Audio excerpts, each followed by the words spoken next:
Bonsoir à toutes et tous. Chaleureuse bienvenue tous dans ce tout petit auditoire Larbel. C'est difficile de trouver encore une place assise et ça fait vraiment très, très plaisir. Donc, c'est très chouette.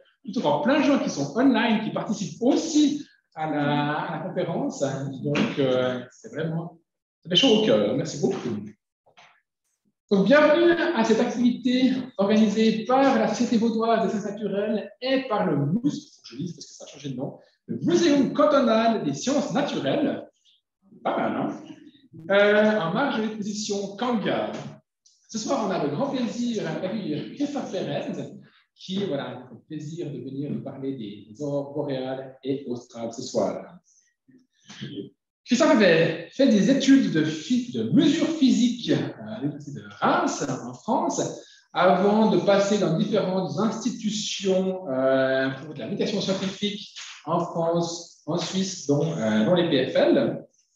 Et durant son parcours professionnel, il s'est forgé une solide compétence en médiation scientifique. Comme ça, je pense que ça explique pourquoi vous êtes si nombreux ce soir. Vous lui faites une énorme confiance. Puis moi, je lui mets un petit peu la pression. Voilà. Entre autres, il a plutôt travaillé entre la France et puis la Suisse, dans ces différentes institutions. Il a pu servir aussi comme guide conférencier lors d'expéditions polaires avec l'agence Kon-Tiki. Nous sponsorisons ce soir. Il a été enseignant bricoleur scientifique, selon ses termes. Voilà, je cite.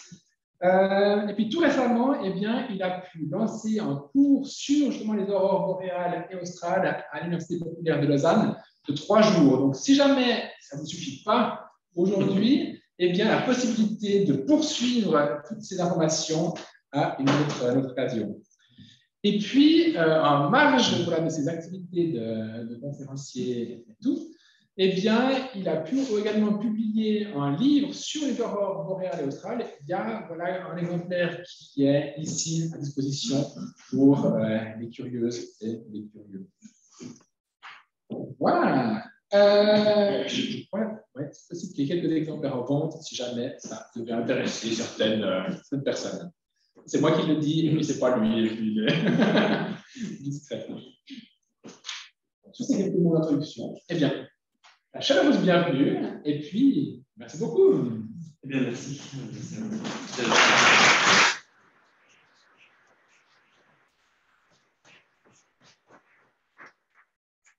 Merci pour votre invitation. Merci à mesdames et messieurs d'être venus si nombreux. C'est un plaisir d'autant plus grand pour moi de présenter cette conférence sur les aurores un 12 janvier, car sans ces aurores, je ne serais pas là devant vous ce soir pour en parler. Quel est le lien entre Lausanne et les aurores?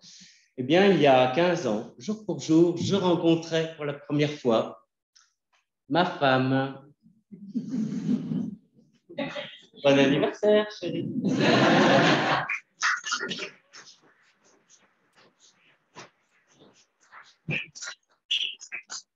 Nous sommes rencontrés grâce à ce phénomène extraordinaire qui est pour moi la plus belle interaction entre le Soleil et la Terre. L'une des plus belles interactions. Le lien avec Kanga, tout aussi loin de Lausanne, c'est cet artiste Konrad Nuka, dont vous avez peut-être vu dans l'exposition, pour ceux et celles qui l'ont visité, des bandes dessinées, des dessins réels de cet artiste. Et Konrad Nuka m'a envoyé une photo de sa ville, sa petite ville natale, au sud du Groenland, Narsaq. Pas encore de neige, Groenland, la terre verte, c'est bien ça, avant l'hiver. Ville paisible, mais la nuit, tout commence à s'animer. Voilà ce que ce 22 septembre, Konrad Nuka a pu voir depuis chez lui. Vous me direz, la photographie est quand même pas très nette, mais ça lui ressemble bien, c'est très artistique. Il y a un côté pictorialiste que j'adore. Il a tout simplement pris ça avec son téléphone portable. La technologie d'aujourd'hui nous permet d'obtenir des images telles que celle-ci, ce qui est assez extraordinaire. Donc ce soir, nous allons parler en profondeur de ce phénomène, aurore boréale, sans oublier les aurores australes, boréales dans l'hémisphère nord, australes dans l'hémisphère sud.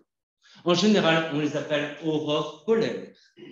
Et ce nom de aurore boréale, on va faire un petit peu d'histoire et de langue aussi ce soir. Il nous vient de Pierre Gassendi en 1621. En septembre 1621, Pierre Gassendi voit ce phénomène depuis Aix-en-Provence, au sud de la France.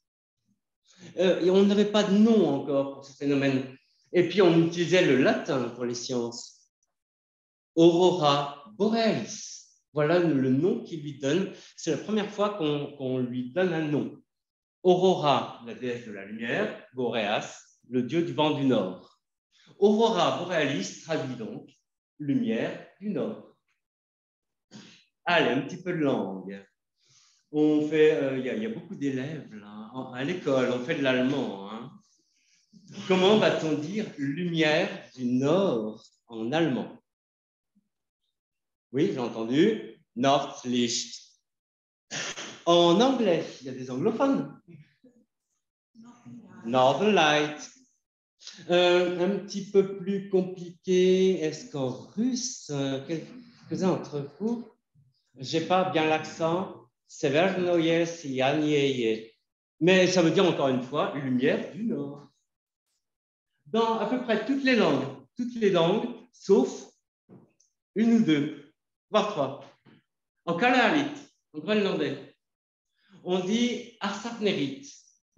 Arsarnerit, voilà comment Konrad Nuka nous la dessine, tout simplement à l'aquarelle. Mais pour lui, ça reste un souvenir de son enfance. Quand il était enfant, on l'avait averti, attention, si tu vas voir les aurores, si tu sors regarder les aurores, surtout avec tes amis, vous ne sifflez pas sous les aurores. Sinon, les aurores vous arrachent la tête pour aller jouer au football avec. Arsarnerit, c'est le joueur de football. Et ainsi, j'ai pu comme ça, un peu par hasard, par le mouvement de ces rideaux de lumière, photographier le pied du joueur de football. En finnois, alors en finnois, comment on va dire? C'est un peu plus compliqué là. Revon Tuli. Repo, c'est le renard. Tuli, c'est le feu. Le feu du renard. Parce que dans ce mot que le peuple finlandais a choisi pour parler de ce phénomène, il y a une explication. L'explication, c'est que c'est un renard qui balaye la neige avec sa queue, qui envoie en suspension dans l'air des flocons de neige qui vont se mettre à scintiller. Donc voilà, une explication qui fait appel à, et là on va rentrer dans les sciences, à l'optique géométrique. Tout le monde a déjà vu un arc-en-ciel. Bon, voilà, c'est tout. Des gouttelettes d'eau qui réfléchissent de la lumière du soleil, et puis les couleurs se séparent dans la goutte d'eau, et nous voyons toutes les couleurs de l'arc-en-ciel. Une infinité de couleurs, dont Newton avait séparé 7 grandes familles. Seulement dans les aurores, on n'a pas cette infinité de couleurs. La photo que Konrad Nuka a prise, on voit un peu de rose, on voit du vert. Parfois, on a la chance de voir du rouge, mais on n'a pas toutes les couleurs de l'arc-en-ciel. Donc, ce ne serait pas dû à une réflexion de lumière de l'au-delà ou du soleil par-dessus l'horizon. Il y a une autre explication à chercher. Et c'est là où Arsarnerit est ma légende préférée. Parce que les Inuits au Groenland pensent que ces joueurs de football, là, avec votre tête, eh bien, ils vont shooter dedans. Et à chaque fois qu'on shoote dans le ballon, c'est là la cause des lumières. Vous comprendrez au cours de cette conférence pourquoi c'est ma légende préférée.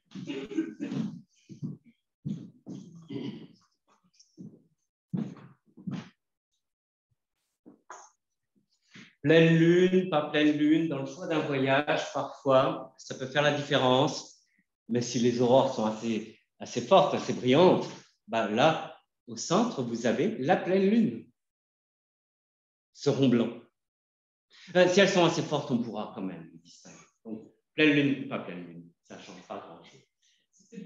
Un peu les lumières. Ah, est-ce qu'on peut atténuer? Ou alors éteindre complètement? Ce sera... Ah, pour la caméra? Ça change? On essaye. Ah, c'est bien. Ouais. Parfait. Est-ce que la caméra en voit encore? Super. Alors, vive les capteurs vidéo ultra sensibles. Voilà, j'ai choisi cette image avec la pleine lune, Sélène. Sélène qui est une déesse qui est très importante lors de l'accouchement. Pour une impératrice chinoise, il y a 2600 ans, qui avait du mal à avoir justement des enfants, un jour, elle voit des aurores depuis la Chine.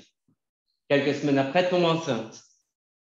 Cette légende est restée très présente au Japon, qui ont hérité de cette culture chinoise. On va pouvoir rencontrer, comme ça, en Arctique, des quarts entiers de Japonais qui vont dans un hôtel. Et puis, parce qu'on leur a dit, les enfants créés sous les aurores ont de fortes chances de devenir prospères. Je ne sais pas si tout le monde reste au chaud dans la chambre ou si tout le monde sort quand même pour voir ce spectacle extraordinaire. Mais voilà, c'est dans la culture japonaise extrêmement présent. Jupiter aussi. J'avais rien prévu sur cette image. Voilà un rideau où l'on peut distinguer aussi la couleur rouge. C'est assez rare de voir ces aurores rouges.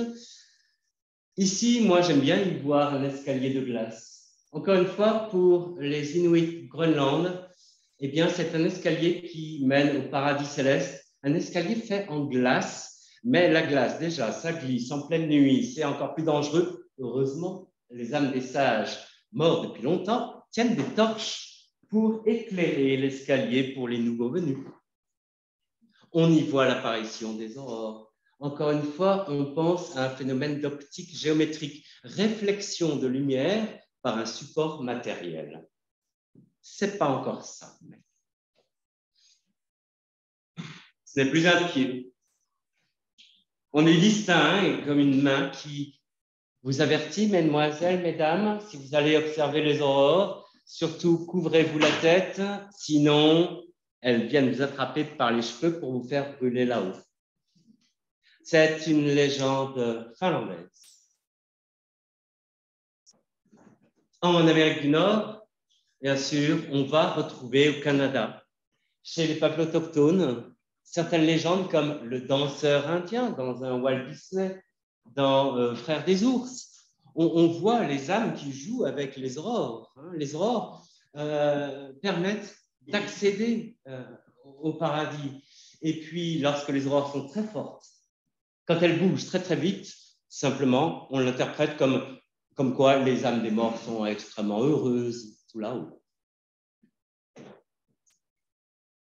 Donc, depuis l'aube de l'humanité, on connaît ces aurores, beaucoup de légendes autour du cercle polaire, mais aussi des témoignages tout à fait extraordinaires, comme à Nuremberg, en Allemagne, en 1591.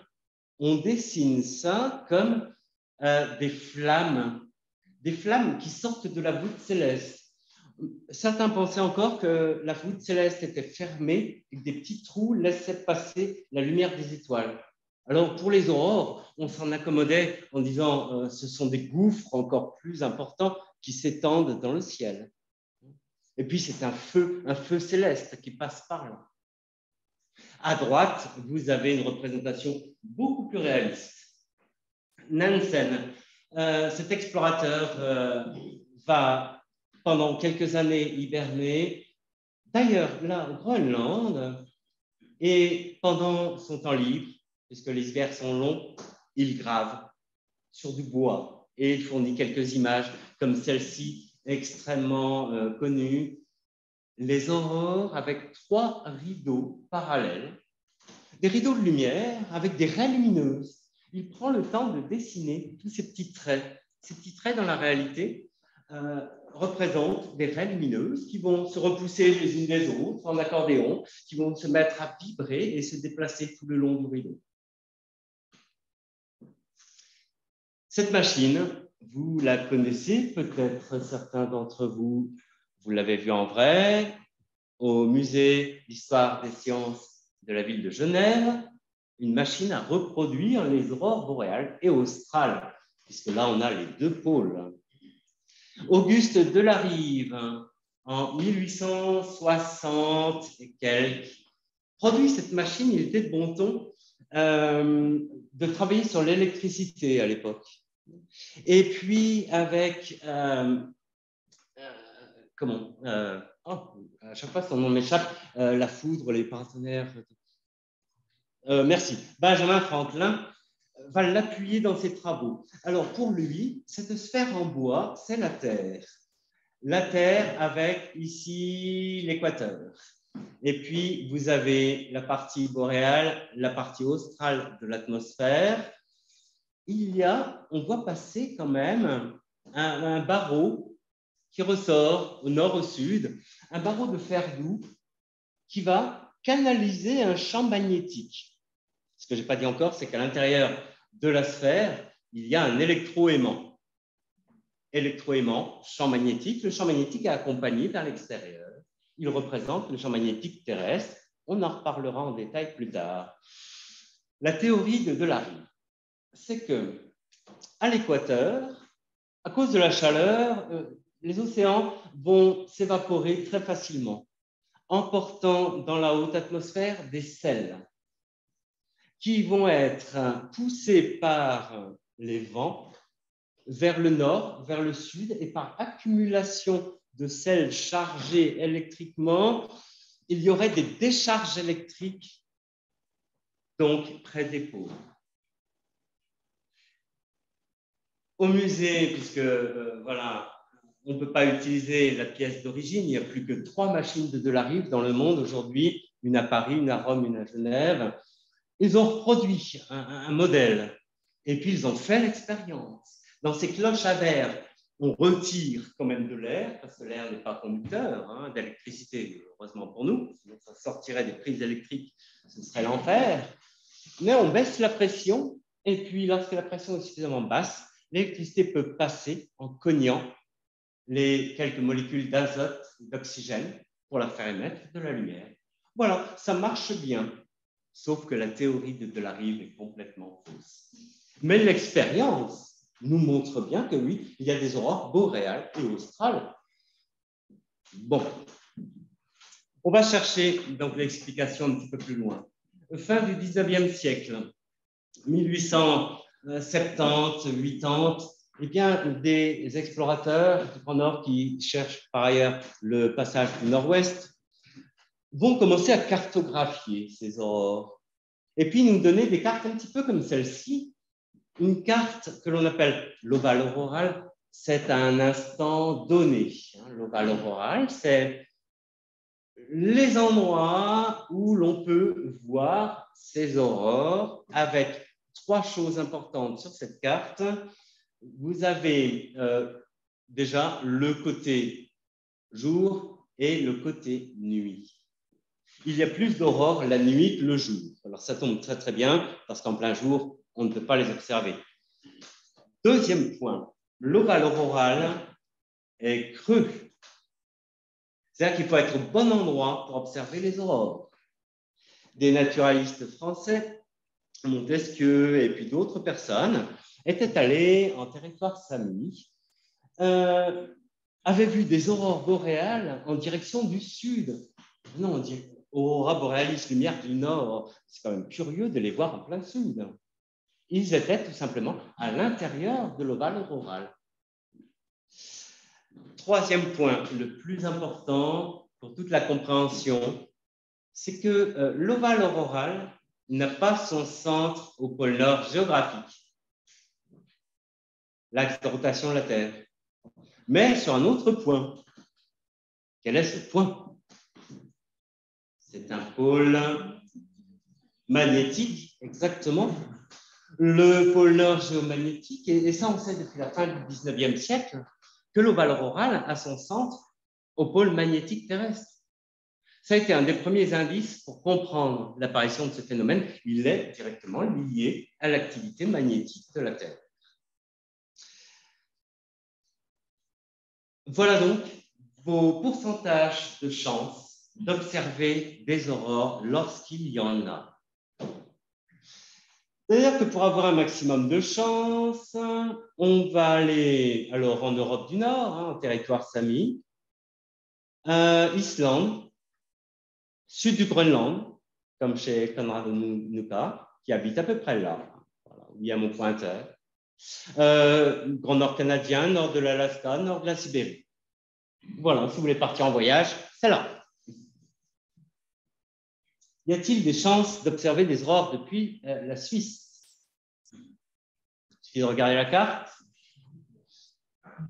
Oui, non, peut-être. La Suisse. Dans la zone où il y a entre 0,05 et 1% de chance. Donc oui, les chances ne sont pas nulles. On peut voir des aurores boréales depuis la Suisse.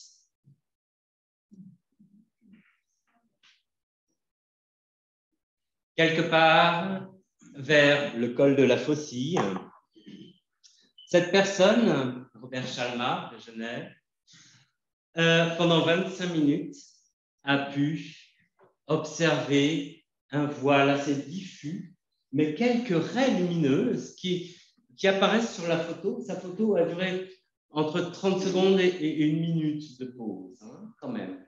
C'est pas très, très lumineux, mais à l'œil nu, il a pu quand même voir ça et faire ces photos.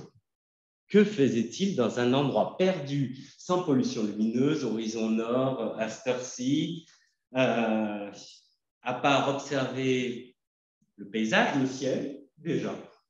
Avoir un ciel bien dégagé, pas de pollution lumineuse, c'est l'idéal, mais surtout, il savait que ça allait arriver. On verra comment. Donc, ce qu'il a raté, c'est ce qu'il y a sous la lumière rouge. Je vous ai montré une photo avec le rouge en haut, le vert en bas, toujours dans le même ordre. Mais là, on a l'horizon. On est trop loin de l'ovale auroral. Cet ovale auroral, il a une certaine taille, un rayon moyen de 3000 km. Si nous sommes trop loin de l'ovale, on verra les aurores très basses vers l'horizon. Si l'ovale auroral, au cours de la nuit, s'élargit, ou alors si vous êtes vraiment plus proche géographiquement, vous les verrez plus hautes.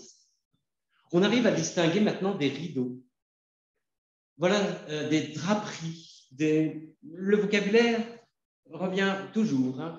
Rideaux, draperies, quelques poètes, quelques écrivains se sont essayés à la description des aurores. C'est quand même très difficile pour vraiment comprendre ce que l'on voit sous les aurores. Il suffit de le vivre soi-même. Si maintenant nous sommes sous les aurores, l'ovale auroral s'est élargi au cours de la nuit. Vous les avez, ces rideaux, au-dessus de la tête et ils se mettent à danser. Vous avez ce qu'on appelle une couronne, avec ici le zénith, le point de fuite de toutes ces raies lumineuses. Ces raies lumineuses sont bien sûr parallèles entre elles. Et puis là, un effet de perspective nous fait voir la couronne au-dessus de nos têtes. Si on regarde la tranche du rideau, on peut appeler ça une colonne, un bandeau, Et là, vous avez 2 photos prises à 3 minutes d'intervalle. Donc, on regarde la tranche du rideau. C'est un phénomène qui peut durer entre 5 minutes ou quelques heures si on a plus de chance. Et qui va se mettre en plus à bouger. Chaque photo d'aurore est en soi un flou de bouger. D'avoir un instantané des aurores, ça devient plus facile maintenant avec les capteurs extrasensibles, mais ça reste difficile. Et puis, parfois, on a ces aurores qu'on qualifie d'oméga, où elles forment, là, l'oméga n'est pas entier, des spirales qui vont se faire et se défaire en quelques minutes, voire quelques secondes, des mouvements extrêmement rapides. J'ai gardé cette image pour essayer de vous faire deviner la taille du phénomène. D'après vous, tout le long de ce rideau mesure combien de kilomètres? Je vous laisse réfléchir.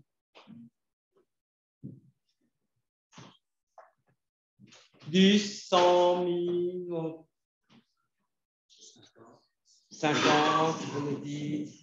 C'est difficile comme ça, à l'œil nu, on ne se rend pas compte, on n'est pas dessous. J'utilise un appareil photo avec un grand angle aussi.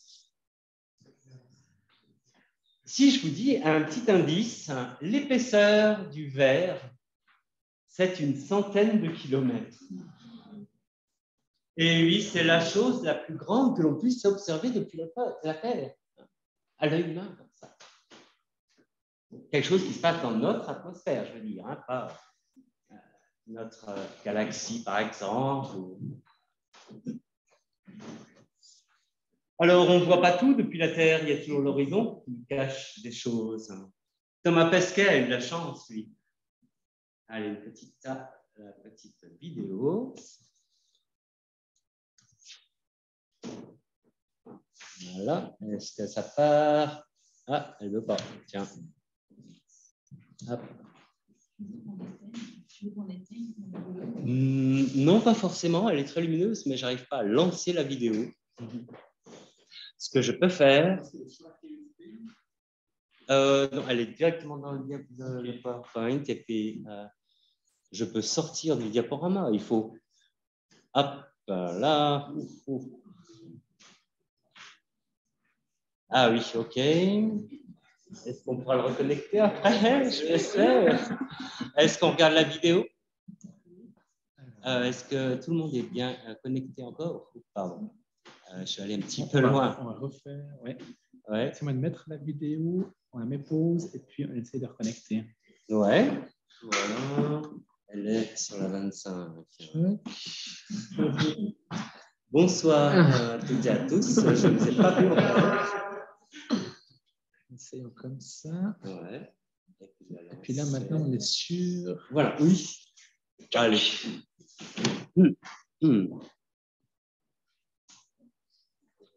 Ah, ben non. Désolé, alors, elle est sur la clé. Bien, c'est pas grave. On en profitera pour la voir à la fin. On peut relancer la conférence. Est-ce qu'il faut reconnecter quelque chose? Donc, c'est parti. Partagez votre écran. Bien, tant mieux. Alors, bonne continuation à tous nos internautes. Bien. Bon, le spectacle se trouve sur Internet. On tape ISS Thomas Pesquet et puis Aurore boréale.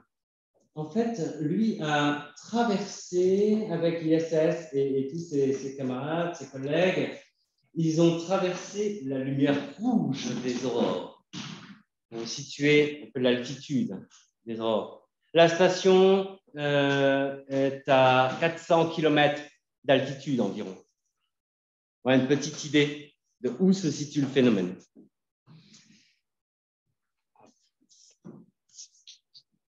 Hop, on va faire la flèche. Alors, question qui revient souvent, c'est est-ce qu'il y a une saison pour les aurores? Est-ce que je dois y aller? À quelle période je dois y aller si je prévois un voyage? On dit qu'il y a plus d'aurores l'hiver que l'été. Alors, c'est complètement faux. Il y a autant d'aurores l'été que l'hiver seulement.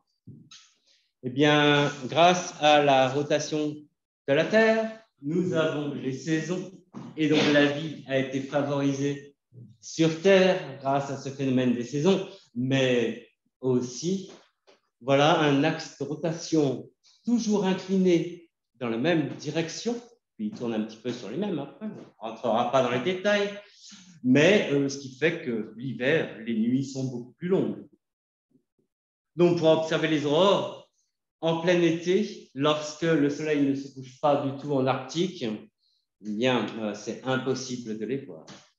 Dans un crépuscule, au mois de, je sais pas, fin août, fin avril, le crépuscule dure 4 heures, il n'y a pas de nuit noire, mais si on a la chance de voir des très très fortes aurores, on pourra quand même les distinguer. Donc, on va surtout partir entre le mois de septembre jusqu'au mois de mars, pour avoir un maximum de chances de les voir si le ciel est dégagé, parce qu'il y aura de la nuit. Aussi, il y a statistiquement plus d'aurores au solstice, mais c'est à peine remarquable quand on va observer les aurores. Ce sont quelques mesures qui s'expliquent, bien sûr, mais on passera dessus aujourd'hui. Là, on n'a plus la Terre maintenant, on a le Soleil. Dessin extraordinaire. Alors, on ne voit pas la date, c'est le 29 juin 1613. Et c'est Galilée qui dessine le Soleil avec une précision extraordinaire. Lui, il avait comme moyen d'observation, la première lunette astronomique, c'est lui qui a l'idée de diriger vers le Soleil. Et puis, bien sûr, il ne regarde pas dedans, hein, on vous a déjà dit, comme pour les éclipses, les lunettes. On projette, vous pouvez essayer avec vos jumelles, les jumelles, et puis on projette sur un écran blanc. Et puis, sur cet écran, on a une taille de soleil à peu près comme ça. Et là, on peut commencer à distinguer les taches noires si on a des yeux aussi bons que ceux de Galilée.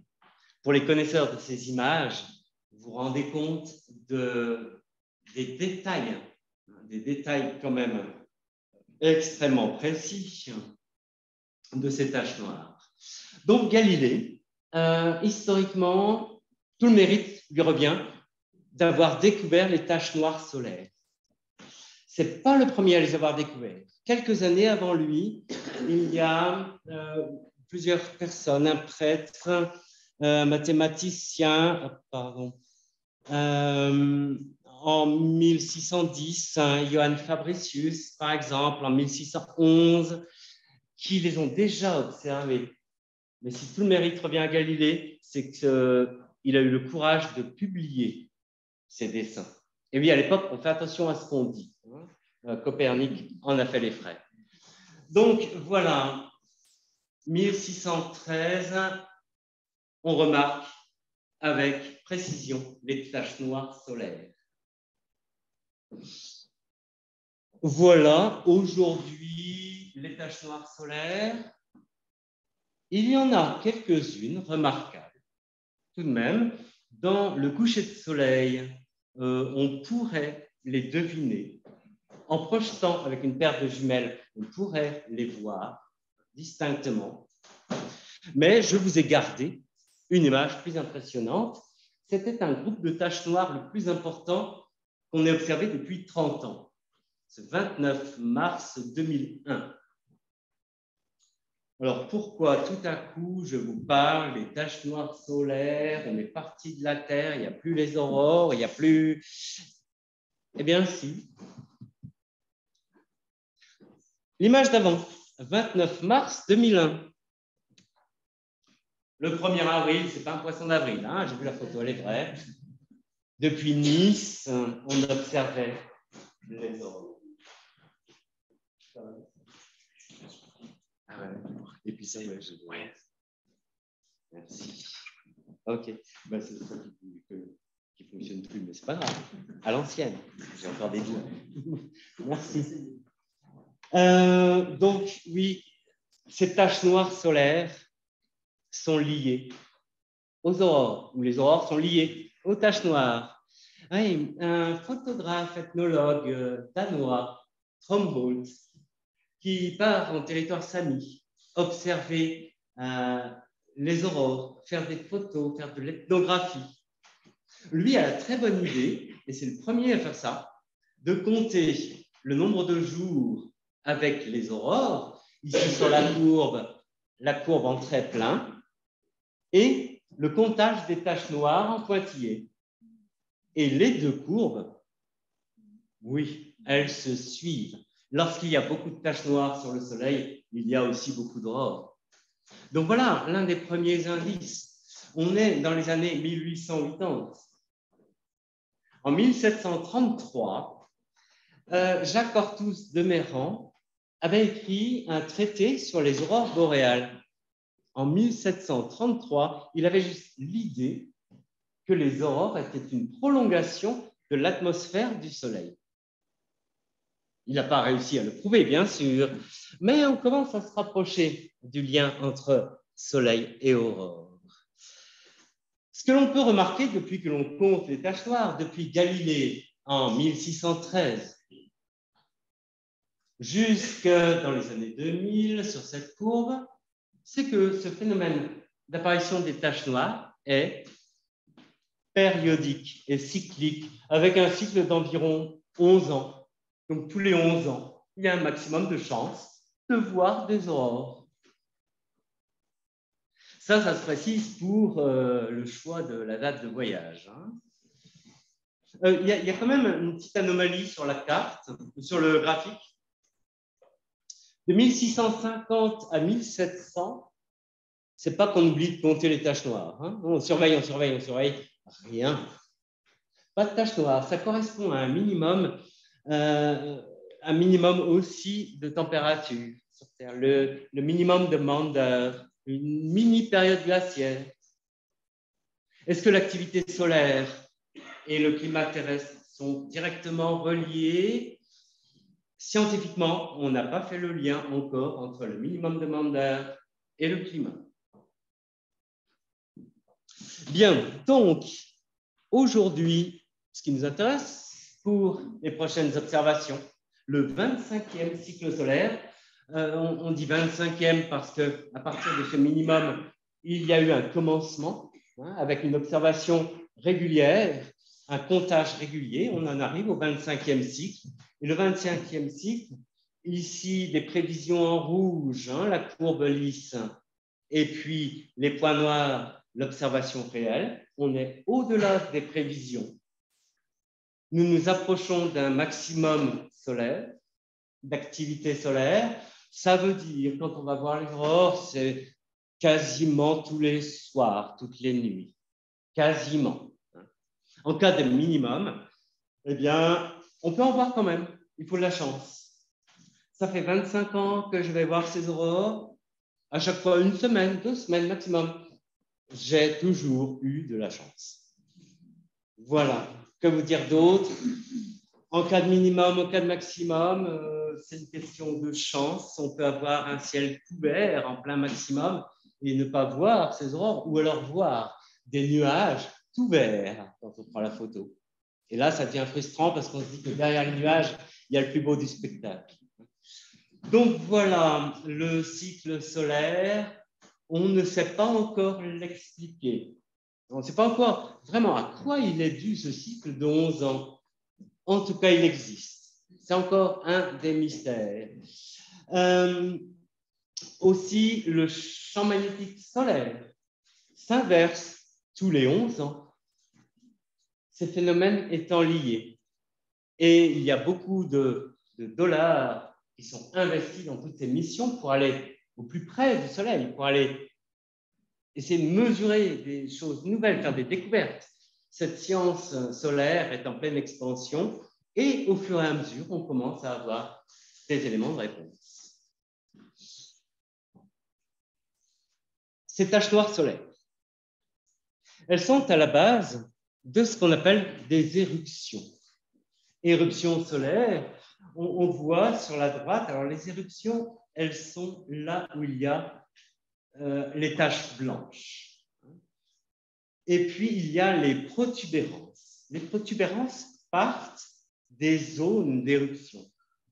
une protubérance phénoménale, là, dans le coin à droite. Si on prend l'image des taches noires le même jour, vous voyez où sont les éruptions solaires? Elles sont là où il y a les taches noires. Même si on utilise un autre instrument qui s'appelle un magnétomètre. Magnéto, les aimants, champ magnétique, tout ça. Un aimant, il y a un pôle nord, un pôle sud. On pourra en reparler après. Les taches noires sur la carte grise, c'est un pôle nord, les taches blanches, un pôle sud. C'est-à-dire que ces taches noires sont des pôles magnétiques. Pôle nord, pôle sud, toujours par paire. Et les protubérances partent d'une tache noire pour aller à une autre tache noire. Donc, si on surveille les taches noires, ça veut dire qu'on peut surveiller aussi les éruptions et les protubérances. Allez, un exemple concret d'autres appareils permettent de masquer le soleil pour ne pas être gêné par la lumière directe. Un coronographe, on appelle ça. Et on voit que cette protubérance qui était dans le coin à droite, pas de coin, un cercle, d'accord, mais eh bien, en se cassant, en se développant à l'extrême, peut se rompre pour pousser de la matière de l'atmosphère du Soleil, ce qu'on appelle la matière coronale. Tout ce qu'on voit autour du Soleil, de la lumière du Soleil diffusée par cette matière de l'atmosphère du Soleil. Eh bien, parfois, cette atmosphère est bousculée par des protubérances qui explosent. C'est ce qui va constituer le vent solaire. Petit exemple de vent solaire. Voilà, le Soleil tournant sur lui-même avec une période d'environ 27 jours, eh bien, ça fait comme un jet d'eau. Hein. On envoie l'eau et puis ça tourne. Et on est arrosé par ce vent solaire. Ça fait des gerbes de matière, comme ça, poussées à des vitesses allant de 80 à 3000 km par seconde pour ce vent solaire. Voilà ce jet d'eau qui nous arrose en permanence. On est curieux, les humains, hein, vous savez. On a envoyé un satellite à l'encontre de ce vent solaire qui est resté pendant 3 ans, un grand capteur de vent solaire pour collecter en 3 ans 1 microgramme de matière, c'est-à-dire un grain de sel. Et puis, pour éplucher ce grain de sel, pour savoir, mais qu'est-ce qu'il y a dans ce vent solaire? C'était la mission Genesis, donc censée rentrer sur Terre. Et puis, les chercheurs, avec leur microscope et leurs autres appareils voilà, d'analyse, d'éplucher le grain de sel. Le parachute ne s'est pas ouvert. On a récupéré les miettes du capteur. Et avec énormément de patience, on a trouvé que ce vent solaire, dans ce vent solaire, à part des protons et d'électrons, les électrons, c'est pas là qu'on les a trouvés, mais des atomes de carbone, oxygène, azote. Bref, beaucoup de choses. Mais ça veut dire de la matière. Hein. Donc de la matière qui se déplace extrêmement rapidement, le vent solaire étant constitué principalement de protons et d'électrons. Ça vous inquiète pas? Non? Non? Ça va tomber alors. Alors, parce que, bon, ce soir on ne craint rien. Hein, le vent solaire, la Terre, c'est le petit point vert, entouré de 2 satellites, là, rouge et bleu. Le vent solaire est très, très calme, donc si on sort à la fin de la conférence, on ne craindra absolument rien. Parce que des protons et des électrons qui se déplacent à grande vitesse, ce sont quand même des particules que l'on appelle ionisantes. Leur effet avec la matière, c'est un peu comme tout ce qui est émis lors de la radioactivité. Alpha, bêta, gamma, toutes ces choses sont dites ionisantes. Donc, si on se retrouve avec des protons et électrons qui nous traversent, des impacts sur les molécules d'ADN, des erreurs, des choses comme ça, les cancers, et ainsi de suite. Hein. Voilà, mais vous ne m'avez pas l'air plus inquiet que ça, tant mieux, parce que vous savez tous que nous avons un bouclier naturel. Bouclier naturel, ça vous rappelle peut-être en classe, lorsque vous avez fait l'expérience avec un aimant, et puis on saupoudre de l'imaille de fer, dessus, ça fait des beaux dessins, des lignes de champ magnétique. Ça matérialise. Hein. On montre que voilà, pôle nord et pôle sud s'attirent et tout autour d'un aimant, même si on ne le voit pas avec nos yeux, il y a bien quelque chose. Un quelque chose qui peut attirer différents métaux, fer, nickel, cobalt. Bien, la Terre est un aimant, comparable à un aimant droit. Enfin, c'est vraiment simpliste. Hein. Alors, en réalité, c'est plutôt ça. Hein. C'est une bobine de laine avec laquelle un chat a joué pendant des heures. C'est un modèle du champ magnétique terrestre un peu plus réaliste, mais celui-ci va nous suffire pour ce soir. Voilà, sans la présence du vent solaire autour de la Terre, il y a bien ce champ magnétique grâce à noyaux de fer nickel et puis d'autres couches autour, et tout ça étant en mouvement, ça génère le champ magnétique terrestre.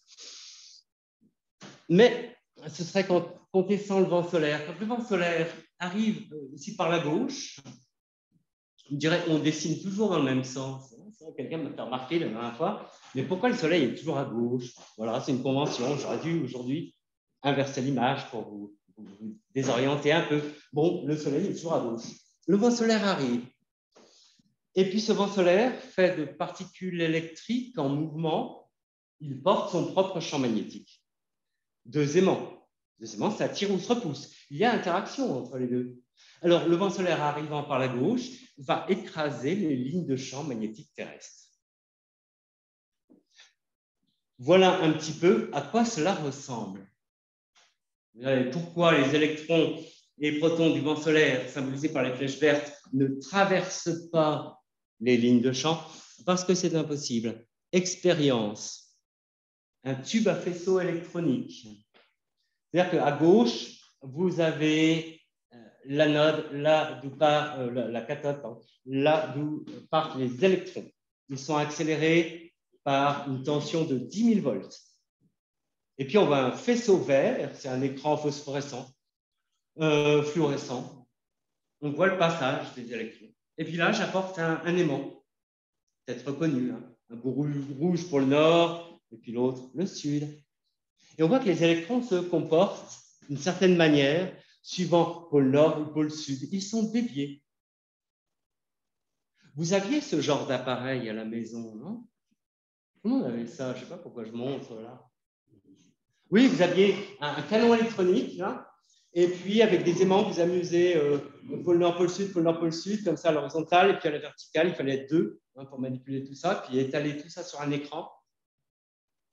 La télévision. Les tubes cathodiques, où on accélérait ces électrons avec des tensions de 20 000, 30 000 volts. Et pour étaler ces électrons, on utilisait des champs magnétiques. Et heureusement que ça fonctionne comme ça pour nous. Des électrons ayant une certaine vitesse ne peuvent pas traverser des lignes de champ, ils s'enroulent autour. Voilà ce que symbolise ce dessin. Il y a des forces qui apparaissent dessus. Les forces de la place.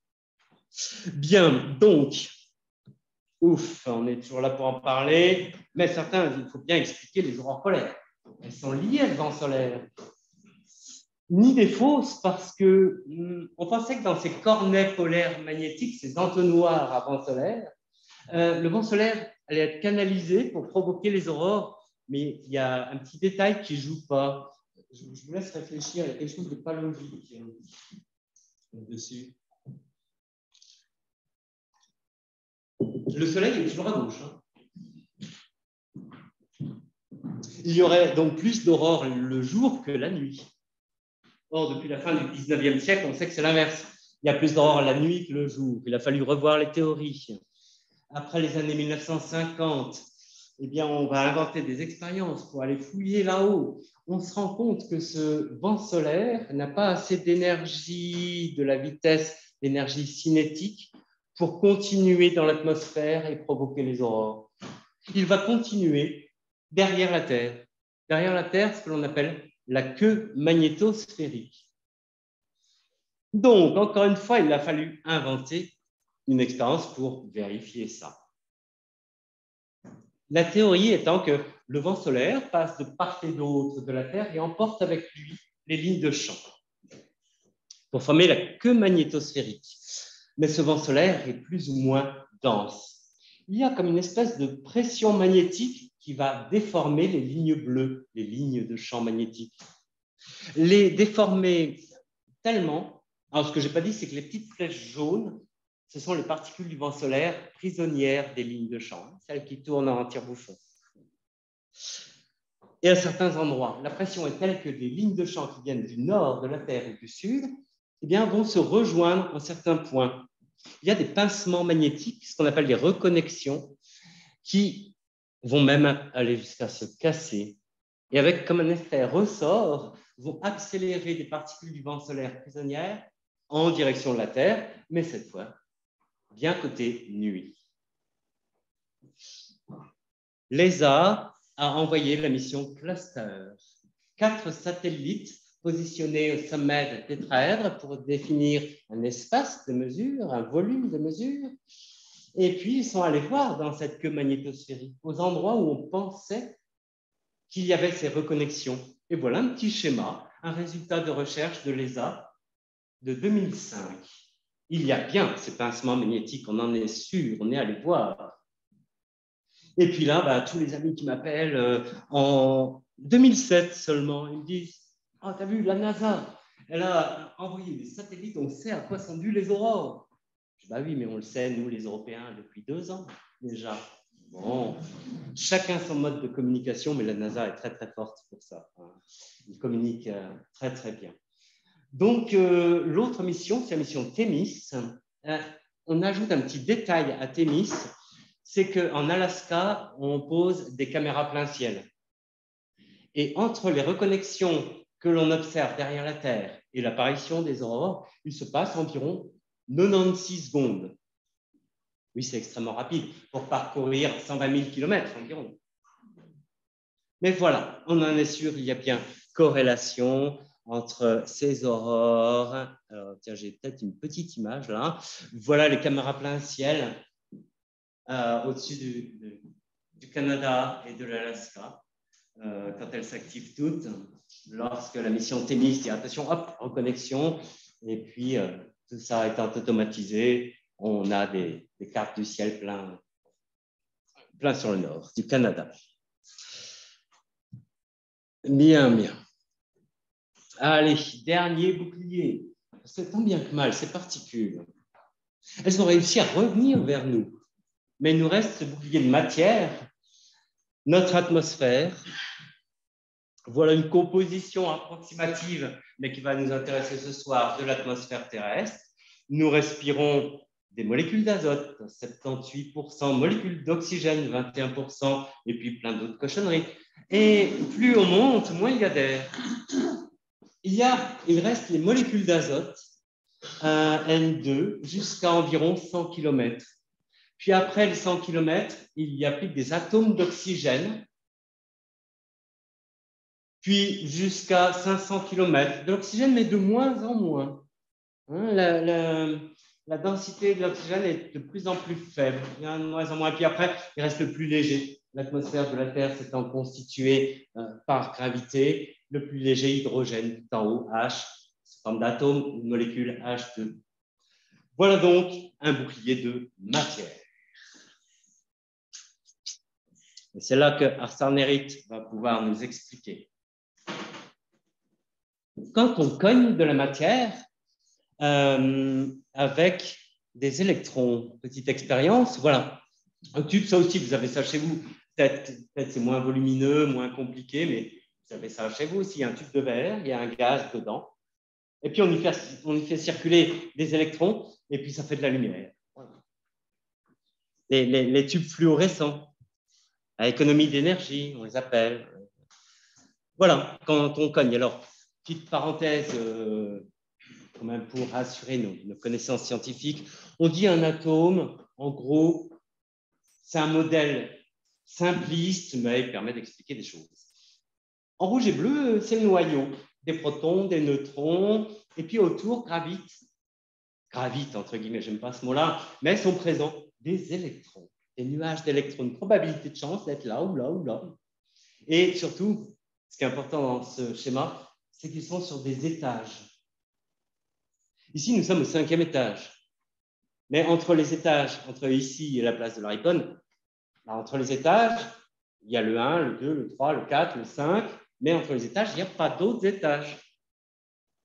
Les niveaux d'énergie sont quantifiés, on va dire. Ils prennent des valeurs strictes. Chacun chez soi, mais va se faire bousculer par un électron du vent solaire qui arrive avec une certaine vitesse, une certaine énergie. Il va y avoir une interaction entre l'électron et l'atome. L'électron du vent solaire vient de perdre de la vitesse. Rien ne se perd, rien ne se crée, tout se transforme. Un électron de l'atome s'est retrouvé sur un étage supérieur. Il a pris l'ascenseur, on dit qu'il est excité, il a un surplus d'énergie, la matière étant feignante, et il va retourner sur son niveau de repos en nous rendant ce défaut d'énergie sous la forme d'un photon, c'est-à-dire une particule de lumière. Bien. Comme c'est une vidéo, ah ben tiens, elle veut bien marcher. Alors voilà, si on prend différents éléments, suivant les éléments, ça fait des couleurs différentes. On a pris des gaz rares, comme dans ces tubes fluorescents ou ces tubes néons, on les appelle dans les magasins pour avoir certaines couleurs. Oui, le néon, c'est pas ce qu'on a dans nos tubes fluorescents. Je ne sais pas si vous avez ici des tubes fluorescents ou des LED, hein, mais ça nous donne une lumière blanche. Voilà, argon, un peu vert, le néon, hélium, l'hydrogène, un peu bleuté. On a l'azote, très intéressant parce qu'on l'a vu dans l'expérience que je faisais dans un tube à décharge électrique qui nous donne quelque chose de rosé. Donc, si les éléments de la matière émettent certaines couleurs et pas d'autres, c'est simplement que entre les étages, il n'y a pas d'autres étages. On ne peut pas avoir une infinité de couleurs données par un élément. Et notre atmosphère étant constituée principalement de molécules d'azote et atomes d'oxygène à haute altitude, eh bien, les seules couleurs visibles dans les aurores sont les couleurs de ces transitions, de ces sauts d'étage à étage. Il y a des dictionnaires entiers qui vous disent que chaque élément est capable d'émettre telle couleur. Donc voilà, les seules couleurs visibles dans les aurores polaires terrestres. On a de la chance. On a de la chance parce que ces couleurs, on peut les voir. Oui, c'est plein d'évidence. Oui, alors, je ne dirais pas ça. J'espère que les Joviens ont des yeux pour voir les ultraviolets. Oui, l'atmosphère de Jupiter étant différente, on y voit des couleurs différentes. Jupiter, Saturne, une image extraordinaire où on voit les aurores polaires sur la même image, hein, boréale et australe. Ah, pardon. Voilà. Alors, peut-être qu'en observant les aurores polaires de certaines exoplanètes, on pourrait deviner de quoi est faite l'atmosphère. Je pense qu'il y a des experts en exoplanètes ce soir. Ça reste une piste, voilà. Mais il faut deux conditions. Il faut quand même un champ magnétique pour canaliser le vent solaire provenant d'une étoile. Et puis, il faut l'atmosphère pour y faire la lumière. Si on regarde les couleurs des aurores, on saura de quoi est faite l'atmosphère. Voilà, à suivre. Donc voilà, connaissant la composition de l'atmosphère, les couleurs émises par les différents gaz, eh bien, on peut en déduire aussi l'altitude des aurores. Le vert est contenu entre 100 et 200 km d'altitude environ. Le rouge entre 200 et 500.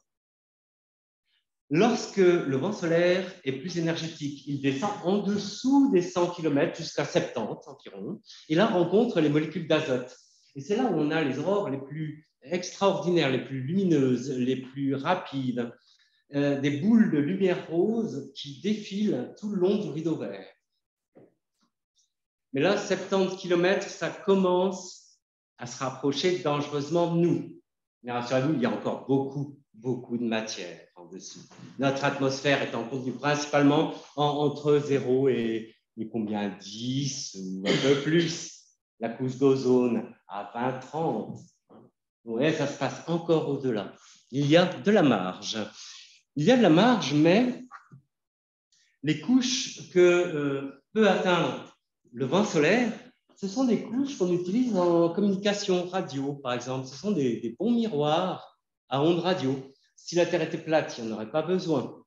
Mais la Terre étant une sphère, enfin, j'avance ça, hein, je ne sais pas, mais je ne suis jamais allé dans l'espace. Il faut bien réussir à trouver un moyen pour aller voir de l'autre côté. Eh bien, ces miroirs à ondes radio dans l'ionosphère nous servent à communiquer comme ça. Même certains cibistes s'amusent, lorsqu'il y a une grosse arrivée de vent solaire, à communiquer entre la Suisse et l'Islande, qu'on ne peut pas faire d'habitude, parce que ces aurores vont perturber ces couches-là.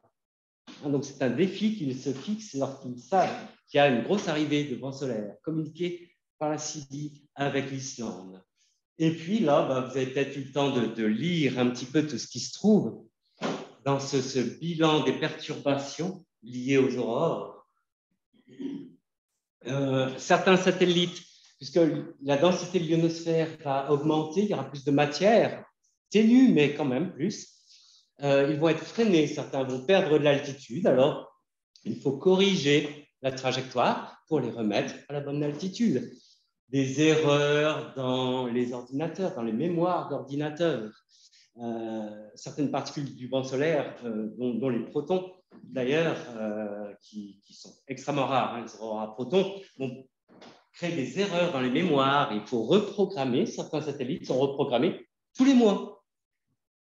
2 satellites, historiquement, ont été perdus à cause, justement, d'aurores très, très fortes. Voilà, et puis l'événement Carrington, qui est un événement au niveau des aurores qui était visible jusque très, très au sud, au Mexique, il me semble, 1659, c'est ça. Eh bien, il y a eu des courants électriques qui sont apparus dans les câbles télégraphiques. Des télégraphes ont même pris feu. Oui, ces particules électriques, même si elles ne descendent pas sur Terre, des électrons en mouvement qui s'accompagnent de leur propre champ magnétique, c'est comme s'il y avait une variation du champ magnétique. Et ça, la découverte a été faite en 1830 par Faraday, qui découvre que si on fait varier un champ électrique par rapport à un conducteur, une ligne télégraphique, par exemple, eh bien, ça induit un courant. C'est vos dynamos de vélo, par exemple. Eh bien, ces courants électriques étaient extrêmement forts. A fait même le 13 mars 1989, je dis bien 1989, les Québécois, je ne sais pas, 6 millions de Québécois ont été privés d'électricité pendant 9 heures. Au mois de mars au Québec, personne n'est allé. Oui, alors les conséquences sont énormes. 100 millions de dollars de dégâts, les transformateurs avaient surchauffé. Je sais qu'en Suède, lorsqu'on prévoit des vents solaires extrêmement forts, on baisse la puissance des centrales électriques pour ne pas créer ces surtensions ou surintensités qui feraient tout disjoncter. Et comment on arrive à prévoir tout ça? Eh bien, grâce à une flottille, ils n'y sont pas tous, de satellites, de missions diverses et variées terrestres ou spatiales. Ça s'appelle Living with a Star Programme. Tous les pays du monde entier mettent leurs connaissances en commun pour définir des modèles de prévision de plus en plus précis, parce que ça coûte cher, ces perturbations. Retard de vol, perturbations radio, annulation même de vol, les pipelines qu'il faut changer parce que l'érosion augmente à cause de ces courants qui apparaissent. Voilà, on est à une époque avec une technologie certes miniaturisée, mais de plus en plus fragile, et on en voit des conséquences avec ces orages solaires régulièrement. On compte ça se compte en milliards de dollars par an. Voilà. Allez, un petit exemple que j'aime bien avec un vent solaire très... Ah, si, on a la vidéo. Ah, si, ouais, je vois. J'aime bien cet exemple-là parce que c'est...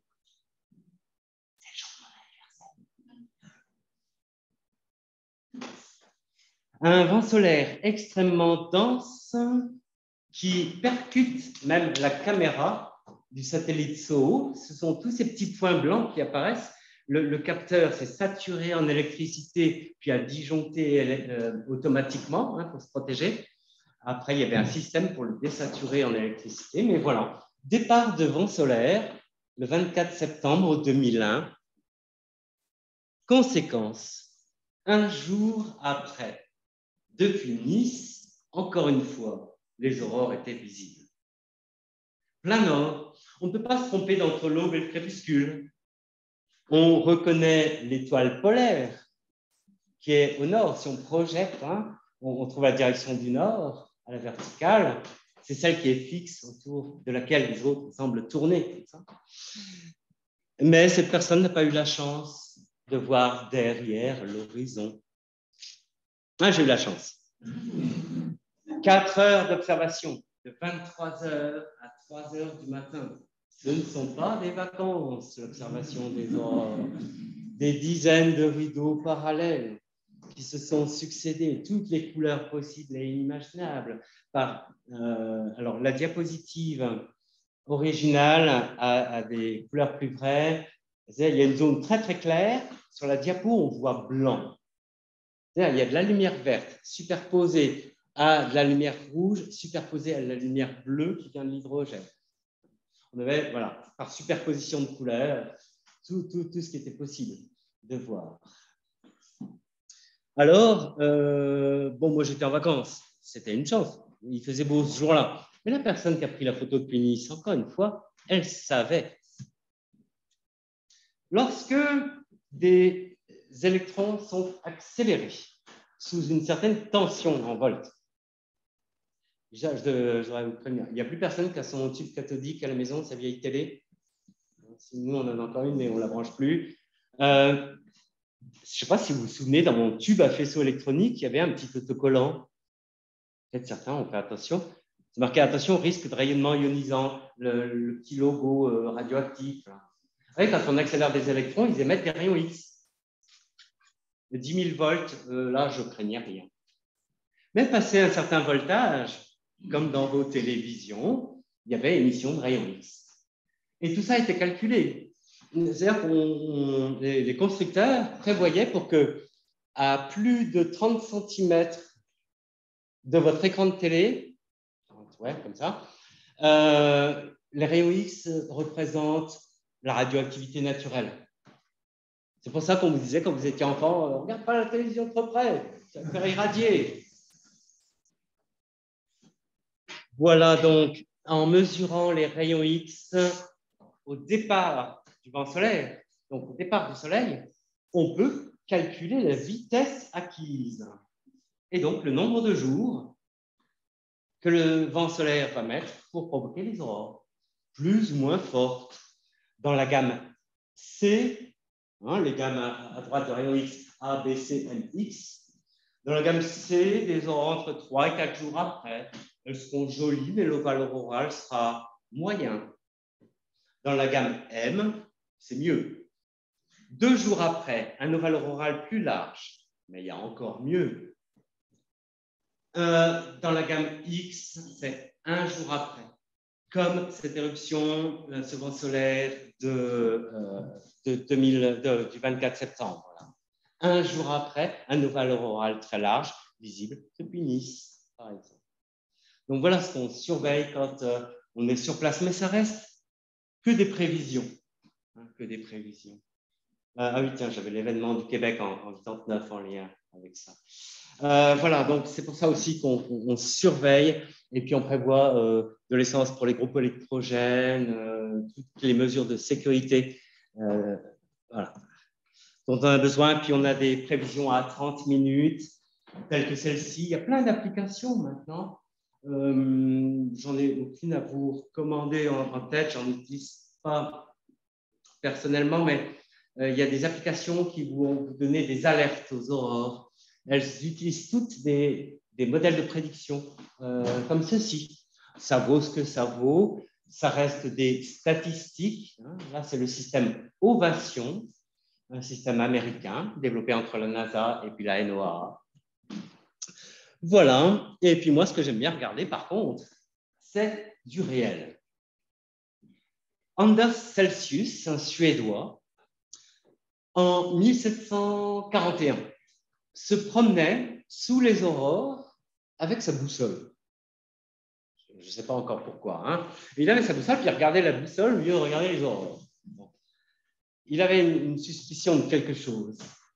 Il avait remarqué que l'inclinaison de sa boussole, c'est une boussole, elle indique nord-sud, okay, mais elle est un peu inclinée.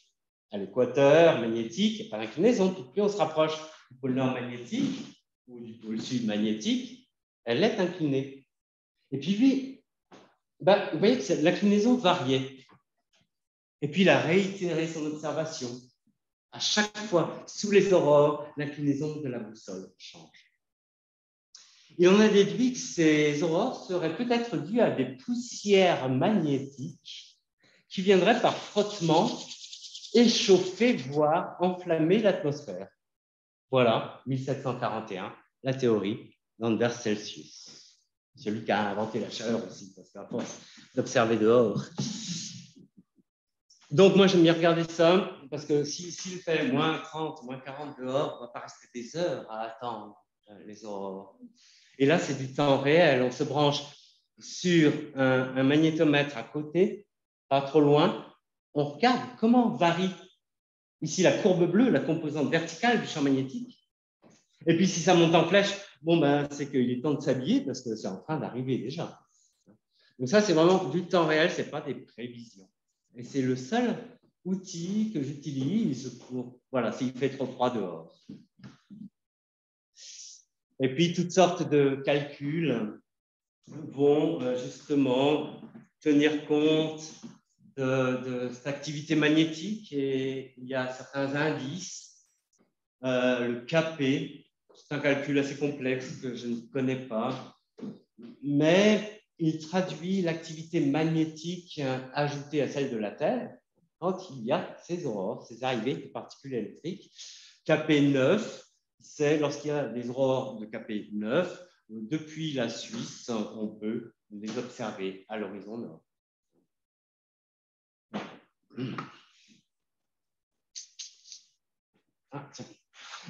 Donc, les premiers résultats scientifiques sur ces aurores à force de mettre en lien toutes sortes de mesures, d'observations, de théories, c'est Christian Birkeland qui a mis en œuvre cette expérience, autre que l'expérience de la rive, dans une cavité où on peut baisser la pression, mais garder quand même de l'air. Hein, c'est l'air qui fait la lumière. Il faut de la matière pour faire la lumière.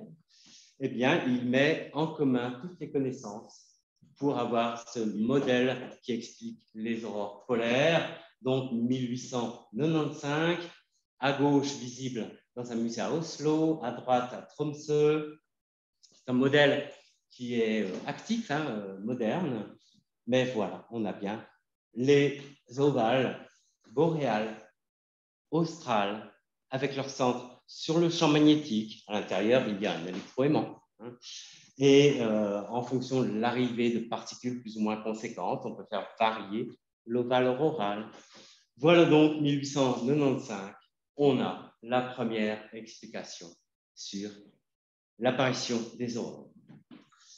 Et puis la NASA, qui allait encore plus loin depuis, en 2009, eh bien, condense tous ces résultats, toutes ces connaissances en une petite vidéo de 5 secondes, éruption solaire, voilà, hop, vent solaire, déformation du champ magnétique. C'est très rapide, hein, mais les reconnexions magnétiques dans la queue magnétosphérique, on voit là un flash, puis c'est accéléré, ça revient, on y voit les aurores. Donc voilà, en 5 secondes, comment expliquer les aurores? Alors, quelques prévisions, rien de très importantes dans les jours à venir. Le ciel nuageux, la dernière belle activité en 2015, visible de plein de régions de France. Voilà. Il ne me reste plus que de vous remercier pour votre patience. On aurait pu rester 5 secondes à voir la vidéo de la NASA, mais vous avez tenu presque 1 heure. Je vous en remercie beaucoup et bonne chance dans vos observations.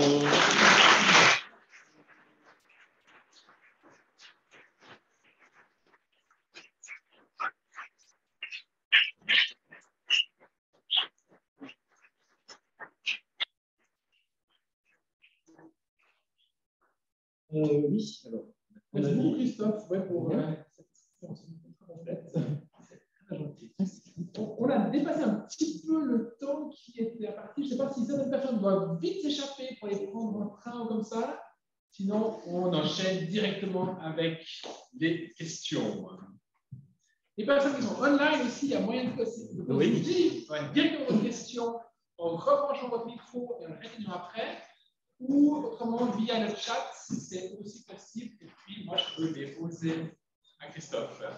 Et il y a une question là. Oui.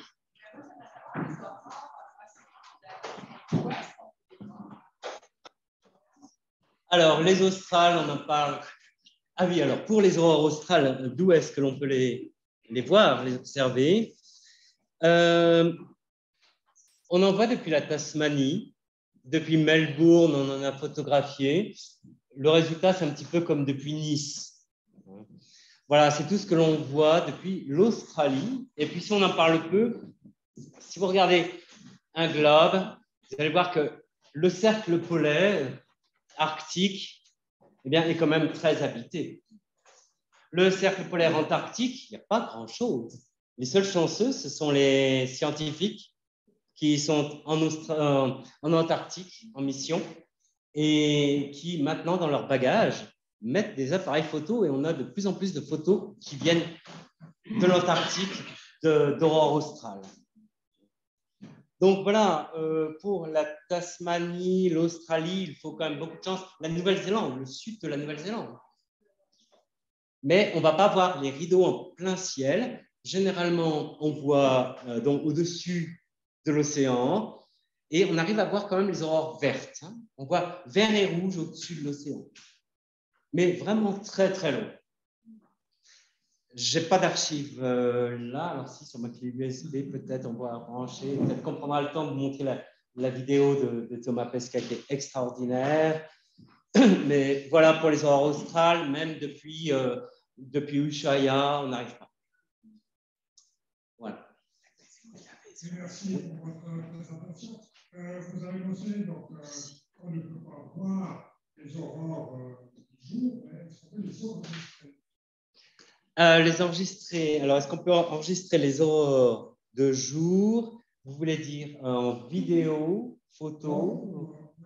Ah, alors les enregistrer avec les magnétomètres, par exemple. Hein, on a des belles courbes bleues là en pleine journée. Voilà. Alors, si je vous dis qu'il y en a un peu toute la journée, c'est qu'il m'est arrivé quand même d'en voir vers 15, 16 heures, 17 heures. Et puis là, on sait que la nuit va être longue parce qu'il y a un certain rythme aussi qu'on n'explique pas encore, de 2 à 3 heures. Quand il y a des aurores très fortes, si elles commencent à 17 heures, elles vont revenir à 20 heures, puis à 23 heures, puis à 2 heures du matin. Mais avec un maximum d'activité, vous l'avez peut-être compris par rapport à l'orientation Soleil-Terre que magnétosphérique, le maximum d'activité, c'est vers le minuit solaire, à l'opposé du Soleil, qu'il y a le flux de particules qui arrive un maximum. Sinon, il est réparti en croissant. Donc, si on s'éloigne du minuit solaire, eh bien, l'ovale auroral sera plus fin, il y aura moins d'activité. Mais voilà. Donc, on peut enregistrer par des magnétomètres. Exactement. Oui. Donc, vous nous avez dit la largeur du voile, mais la longueur. Ah, la longueur. Ouais. Ça peut faire le tour de la Terre. Je disais, ce croissant, hein, l'ovale auroral, eh bien, il peut se rejoindre de l'autre côté. C'est exceptionnel. Hein. Finalement, c'est vraiment rien qu'un croissant. Mais on va compter en milliers et milliers de kilomètres. Alors, c'est un calcul. Je ne sais pas, en mathématiques, tu peux poser cette colle à ton professeur de mathématiques. C'est de la géométrie. À telle latitude, on va au cercle polaire. On va au cercle polaire. On connaît la latitude. Donc, on peut connaître le rayon. C'est toute la géométrie, tout ça. Et puis, ce rayon, eh bien voilà, on multiplie pour avoir le périmètre. C'est un exemple d'activité sympa à faire en classe. Pour la géométrie d'une sphère.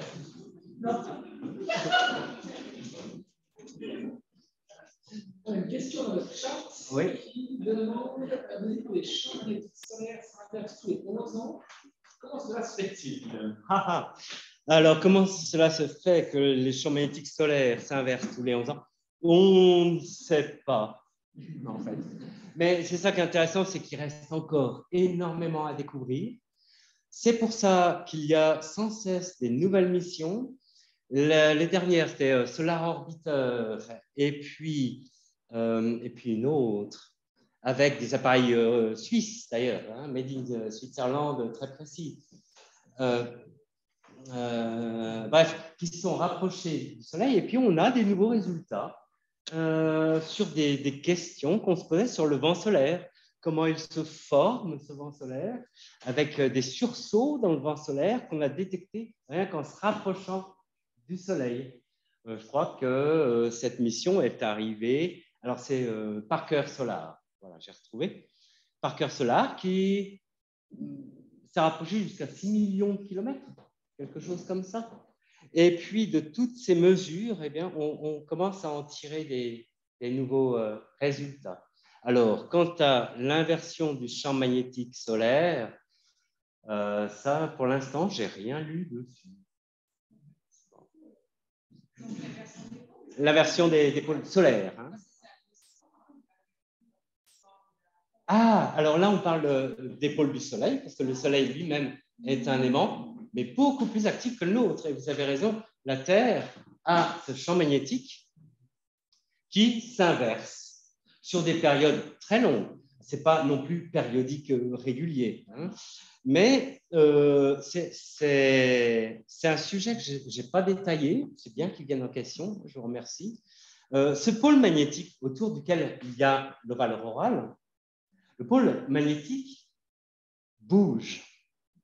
Et ces dernières années, alors quand j'ai commencé à développer cet exposé au Palais de la Découverte à Paris, c'était il y a 12, non, ça fait 15, 17, oui, il y a longtemps. Donc, j'avais l'habitude de dire au public, le pôle magnétique bouge de 10 km par an. L'année dernière, il a bougé de 50 km. Bon, on suit de très près l'évolution de ce pôle magnétique. Et pour expliquer l'inversion du pôle magnétique, des pôles magnétiques terrestres, il y a deux théories. Je ne sais pas s'il y a des géophysiciens parmi nous. Soit le champ magnétique s'annule pour s'inverser puis réapparaître, soit les pôles magnétiques parcourent toute la surface de la Terre pour se retrouver pendant une autre période longue à l'inverse. Les modèles, pour l'instant, on pense que c'est un petit peu des deux. On a la chance d'avoir maintenant une informatique de plus en plus puissante et plus rapide et les modèles sont de plus en plus précis. Le champ magnétique terrestre qui s'éteindrait, ça deviendrait inquiétant, peut-être. Mars a eu un champ magnétique. Il reste dans les roches de Mars un fossile du champ magnétique. Il y a des aurores sur Mars. Ça fait des taches toutes floues, en infrarouge, je crois. Ce n'est pas spectaculaire. Mais Mars a toujours une atmosphère. Et cette atmosphère, elle empêche quand même le vent solaire de pénétrer directement. Le vent solaire est freiné, et puis ça émet de la lumière. Voilà. Des aurores polaires martiennes. Enfin, polaires, des aurores martiennes, c'est un petit peu partout quand ça apparaît. ce qu'on mesure, je ne sais plus le nom des sondes qui sont allées mesurer l'atmosphère de Mars, c'est qu'elle s'atténue, cette atmosphère,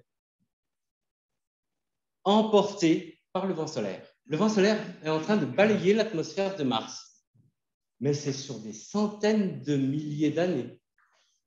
Oui, même si on n'a plus ce bouclier magnétique, ce champ magnétique terrestre, il nous reste quand même l'atmosphère. Mais les aurores seraient étendues de partout. À propos de ce mouvement très rapide du champ magnétique terrestre, le pôle nord géomagnétique se rapproche de la Sibérie. Alors, il y a peut-être des marins aussi dans la salle aujourd'hui qui ont des cartes marines avec la déclinaison magnétique. Et bien là, elles tombent presque vers le pôle nord géographique. Le pôle nord magnétique et géographique, depuis la Suisse, sont dans l'axe. Donc, si ça se dirige vers la Russie, alors l'ovale auroral va se rapprocher un peu de la Suisse. Mais alors ça, ce sera sur longtemps, longtemps. Et puis, certains modèles disent qu'il y aura peut-être une inversion, peut-être que l'humanité, si elle est encore là, au 3e millénaire, j'ai des doutes, mais bon, vivra peut-être une inversion du champ magnétique. Ce sont que des modèles, hein, tout ça. Mais c'est très intéressant pour les géophysiciens à observer, à mesurer, à penser. Oui. Vous serez où à l'apogée des aurores en 2025? Quel endroit vous pensez? Qui sait? L'ovale auroral, hein, c'est 100% de chance, on voit. C'est territoire Sami, Islande, sud du Groenland, en nord canadien. Elle est posée, papa ici. Ah, beaucoup d'endroits possibles où aller. Et où Personnellement, je suis toujours au même village. Hein. Il y avait une photo, là, c'est marqué Kaamanen, Finlande, toujours au même parce que c'est notre village. Une question dans le chat, je crois. Oui.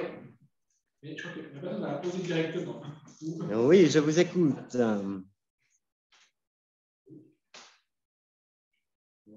Pourquoi est-ce que toutes les lignes du champ magnétique terrestre sont parallèles? Est-ce que toutes les lignes sont parallèles? Alors oui, par nature, un champ magnétique part d'un pôle magnétique pour rejoindre l'autre pôle. Alors, elles partent d'un pôle où elles sont très condensées, c'est ce qu'on appelle flux magnétique, et puis pour aller rejoindre l'autre pôle, elles sont obligées de s'écarter les unes des autres. Mais on pourrait dire ponctuellement, tangentiellement, elles restent parallèles. C'est dans la nature d'un champ magnétique. Jamais un champ magnétique aura les lignes de champ magnétique ne peuvent pas se croiser. Un spécialiste dans la salle du plasma qui guide avec des champs magnétiques comme ça, est-ce qu'il y a quelque chose à redire à cela, hein? Donc voilà, c'est la nature du champ magnétique. Les lignes sont toujours parallèles entre elles, ne peuvent pas se croiser. Oui.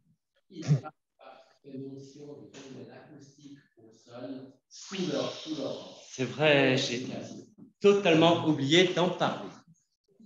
Dans les noms des aurores, je dis, il y a 3 langues dans lesquelles on n'appelle pas ça lumière du Nord. Il y a Arsarnerit, il y a Revantuli et il y a Guhovsahas. C'est en Sami du Nord. Ce mot, il veut dire lumière que l'on entend.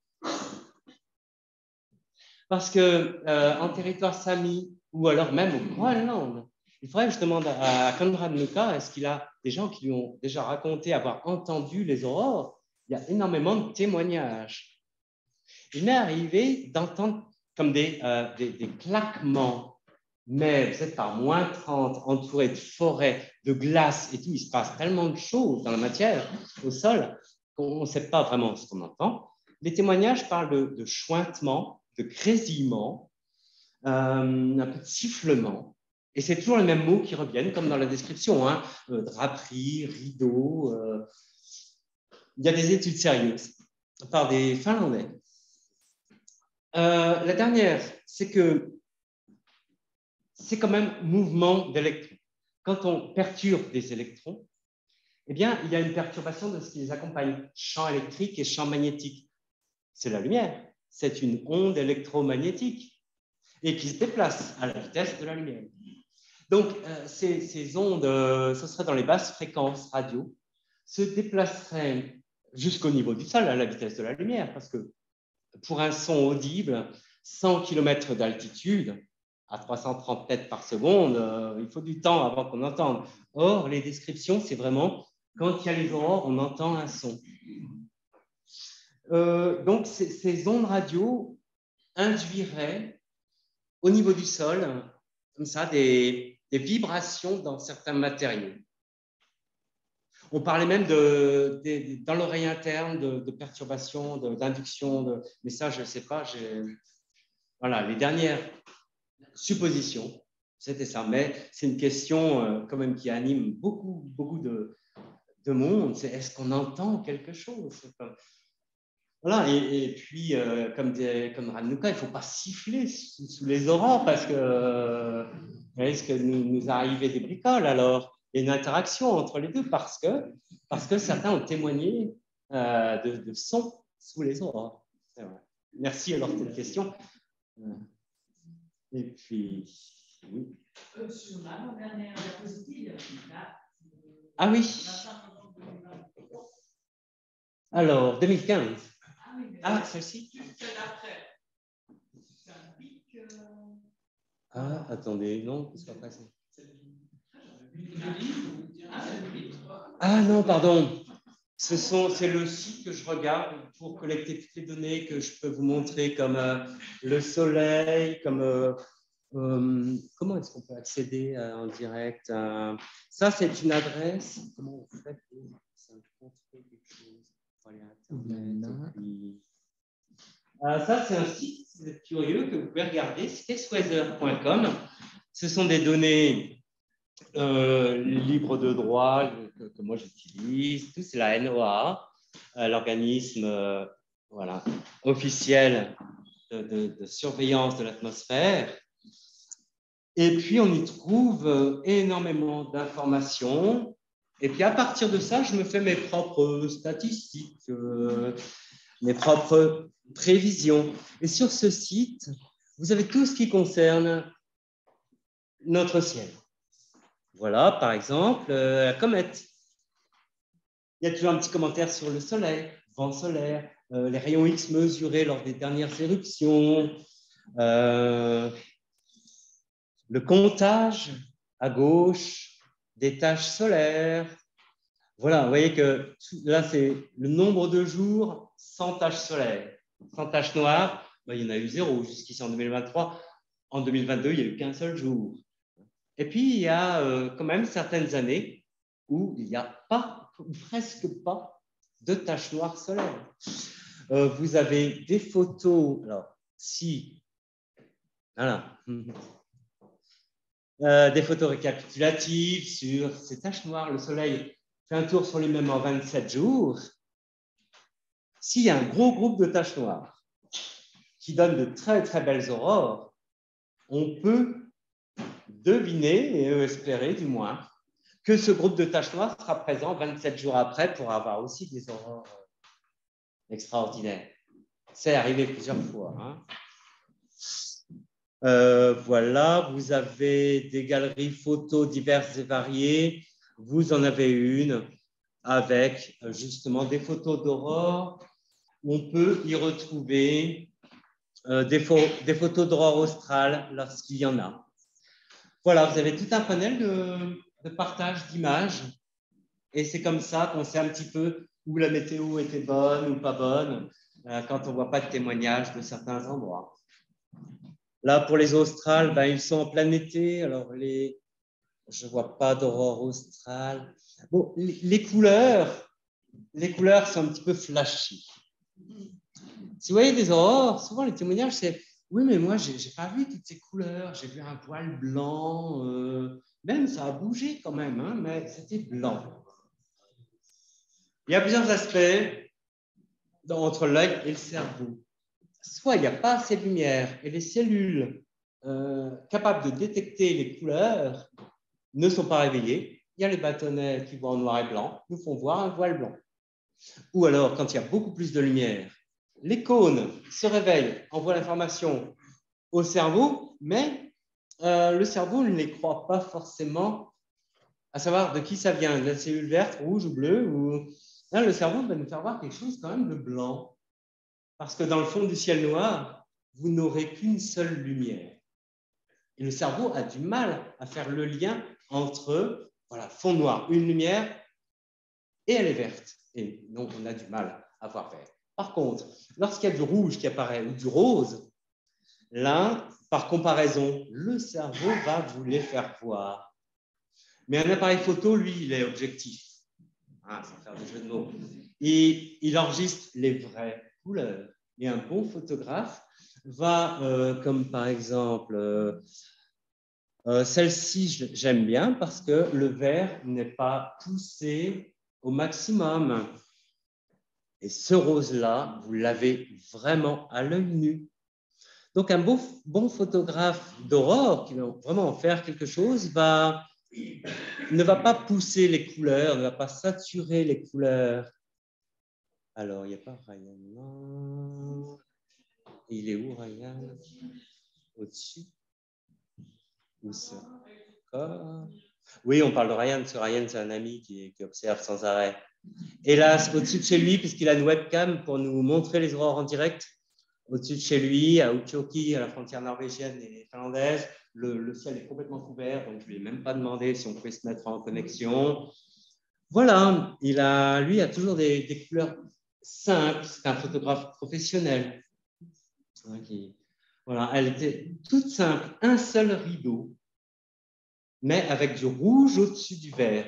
Ça, c'est assez rare parce que l'oxygène au-delà des 100 km est assez rare. Il est assez rare et donc il va falloir beaucoup de particules pour le cogner, pour le stimuler à émettre de la lumière. Donc, en cas de vent solaire très dense, alors on aura de la chance de voir du rouge au-dessus du vert. Ça ne m'est pas arrivé très, très souvent, mais là, ces derniers jours, il y en a eu de belles. Et puis, je prenais la pellicule photo argentique pour faire les images. Elle ne se fabrique plus. Donc maintenant, j'ai gardé ce que je fais de nouveau maintenant, juste pour vous donner une petite idée. Je me suis mis au noir et blanc. Voilà, c'est un choix. La pellicule noir et blanc, ça existe toujours. Le résultat, personnellement, j'en suis content. Donc je vais continuer au noir et blanc. Si c'est pour que le cerveau nous dise, oh, c'est blanc, c'est blanc. Il y a beaucoup de monde qui n'est pas content comme ça. Oui. Est-ce que vous arrivez à me décrire ce qui se passe en temps réel? Je ne peux pas imaginer une photo, la durée, le mouvement. C'est difficile. Là, on peut deviner une forme de rideau. Donc, ce rideau va se mettre à onduler. Enfin, ce qu'on voit, ce sont ces raies même qui semblent descendre comme une pluie de lumière. Et puis, parfois même, elles vont en accordéon, comme ça, se repousser les unes des autres. Bon, je ne suis pas très poète, j'ai du mal à décrire. C'est extrêmement rapide. On voit des vidéos sur YouTube comme ça, où ça laisse défiler à une vitesse folle. Oui, alors, est-ce qu'on peut aller sur... Ouais. Est-ce qu'on peut aller sur Facebook? Je ne sais pas. Non, peut-être pas. Trouver Ryan qui fait... on va se connecter et tout. Ou alors... non, il faut taper auroreborreal.fr.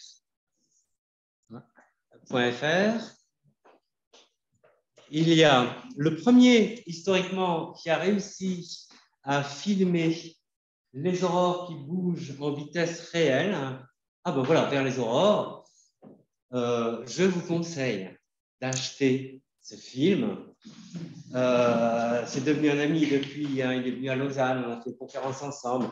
Lui est photographe, cadreur, et puis ça a été le premier à investir vraiment beaucoup d'argent pour avoir à l'époque une caméra professionnelle avec un objectif très lumineux pour pouvoir capter la lumière des aurores. Et dans ce film, c'est la première fois, en 2013, que l'on y voit les aurores bouger en vitesse réelle. Donc, pour la durée, ben, quand on voit les boules de lumière rose, ça peut défiler d'est en ouest en 5 secondes. Ça, ce sont des mouvements extrêmement rapides, extrêmement violents. Les rideaux qui se mettent à onduler, ça, c'est plus lent. C'est très, très beau à voir.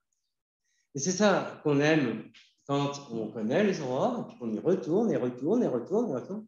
C'est de dire, ah, elle commence à danser. Parce que là, on sait à quoi s'attendre, que le spectacle va vraiment commencer.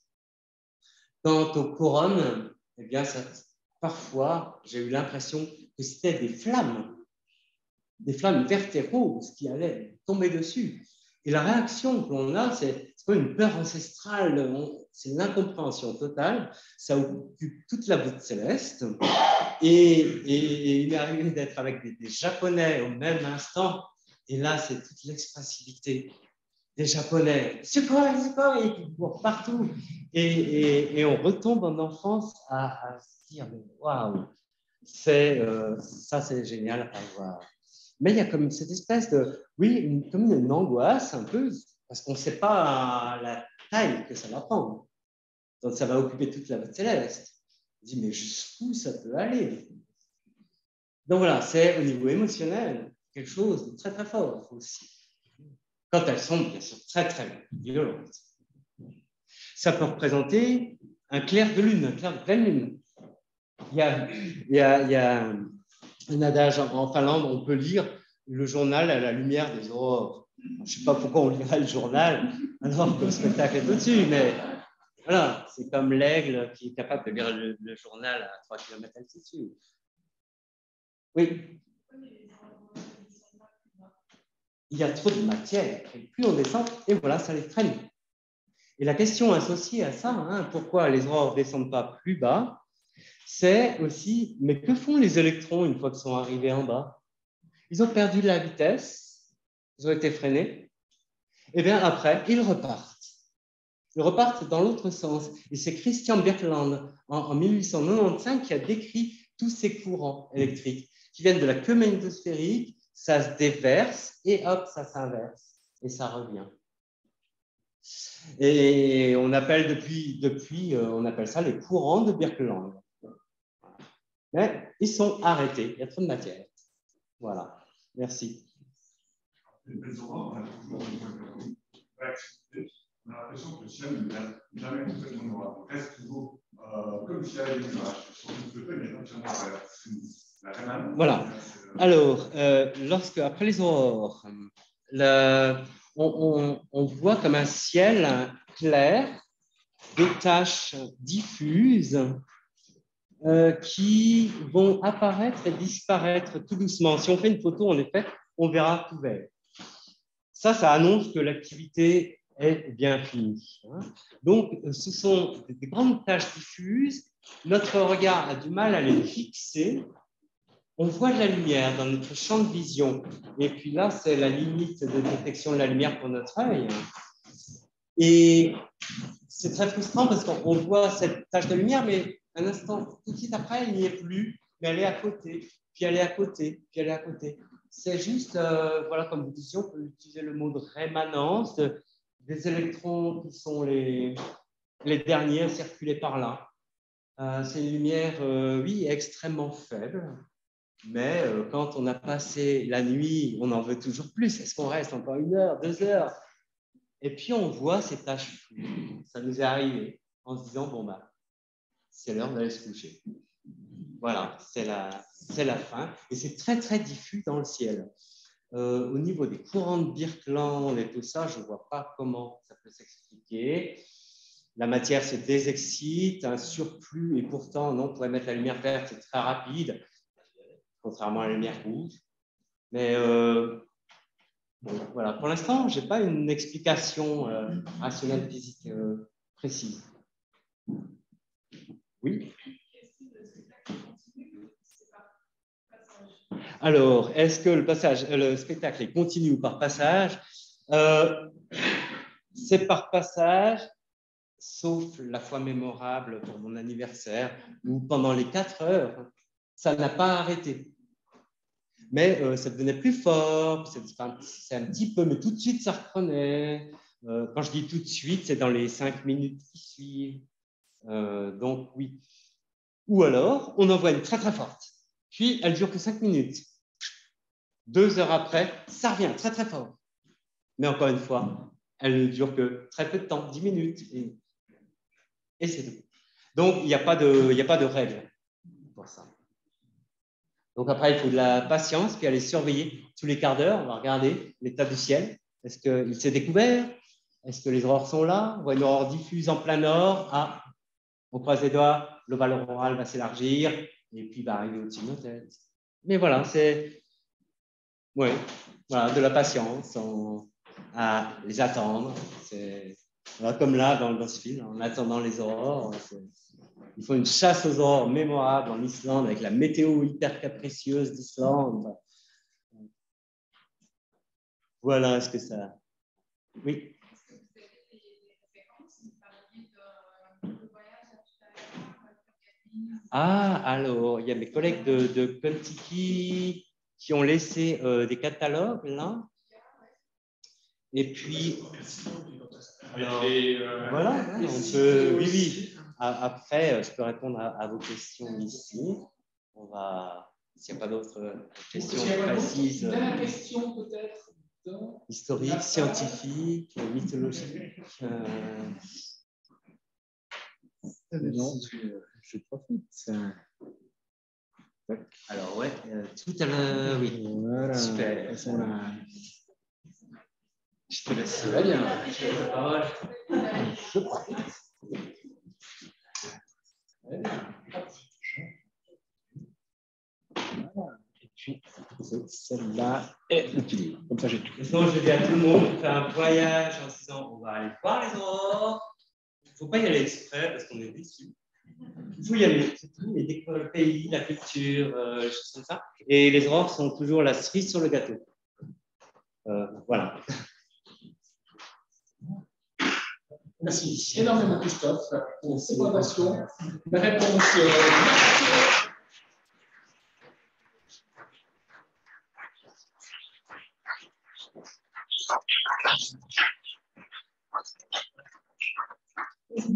Merci beaucoup. Ah oui, c'est vrai. Je suis désolé. Ça va très très vite, puis les gens en demandent encore. Voilà. Juste 2 dernières slides pour terminer. C'est comme ça, voilà. Si cette activité de ce soir vous a beaucoup plu, ça serait dommage quand même de rater les prochaines. Donc, le mercredi 8 février à 18h30, on vous attend même place, même heure, pour écouter Nadir Alvarez, le nouveau directeur du muséum, qui viendra nous parler de ses recherches. Ce sera également disponible online pour celles et ceux qui ne pourraient pas participer en présentiel. Le 28 février, on a la date limite pour la soumission des projets de recherche des jeunes chercheurs amateurs du canton, gymnasiens, écoles professionnelles, tout est bienvenu. C'est juste une page A4 à remplir avec nom, prénom et à envoyer au secrétariat, c'est ultra facile. Et il y a quelques bonnes surprises à la fin. Le 22 avril, nous pouvons déjà annoncer la sortie de l'Union vaudoise des sociétés scientifiques qui aura lieu à la Grande Carisselle, à Chelles. Il y aura plus d'informations très prochainement sur le site de la SVSN. Attention, ce sera inscription obligatoire, c'est pour des questions d'organisation, mais tout le monde est le bienvenu. Et puis, l'activité est également libre et gratuite. Et puis, vous pouvez faire pré-réserver, mais la date sera encore à confirmer, le samedi 29 avril, une sortie pour l'écologie en rivière qui aura lieu dans la région de Payerne. Sinon, toutes les activités, vous pouvez les retrouver, vous pouvez reprendre également quelques petits flyers pour le programme de janvier, parce que janvier, il y a encore pas mal de choses à faire pour les autres sociétés, justement, de l'Union vaudoise des scientifiques. Et puis, il y a déjà le programme de février qui a été publié il y a quelques heures. Donc, comme ça, vous pouvez les reprendre. Si vous voulez rien rater les prochains mois, il y a le bulletin d'adhésion à la SBSN que vous pouvez remplir immédiatement et nous transmettre. Si par hasard vous n'avez pas le temps, puis réfléchissez ce soir en disant zut, j'aurais dû m'inscrire, c'est possible de le faire sur Internet aussi.